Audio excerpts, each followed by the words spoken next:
श्रद्धा कुठे गेली होती? कुठे गेलती? योगेशकडे. त्या भिकाऱ्याचा नाद अजून सोडला नाही वाटतं तू. बाबा, खरंय, आता आम्ही नकार दिला ना. पळून जायची तयारी असेल.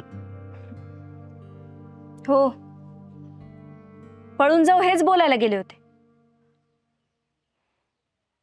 पण तो नाही बोलला. तो बोलला, ज्याने आपल्याला जन्म दिला, प्रेमाने वाढवलं, त्यांची मान समाजात खाली कशी घालायची? खूप मोठ्या मनाचा आहे तो बाबा. अगं पण मी तुझ्याच फायद्याचा विचार करतोय ना. बाबा, फायदा तोटा असं काही नसतं हो. सुख महत्वाचं आहे. जाऊ द्या म्हणा. तुम्ही कधी माझ्या सुखाचा विचार केलात?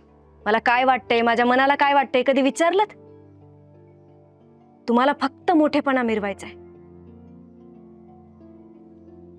काय झालं मोठेपणाचं? त्या आदित्याच्या बहिणीचं काय झालं बाबा? आली ना माघारी वापस? येईल मी तशीच माघारी, आणि नाहीच झालं तर जीव देईल कुठेतरी जाऊन, पण तुमची मान खाली नाही जाऊ देणार. भर मांडवात समाजात तुम्हाला खाली मान घालायला नाही लागणार बाबा.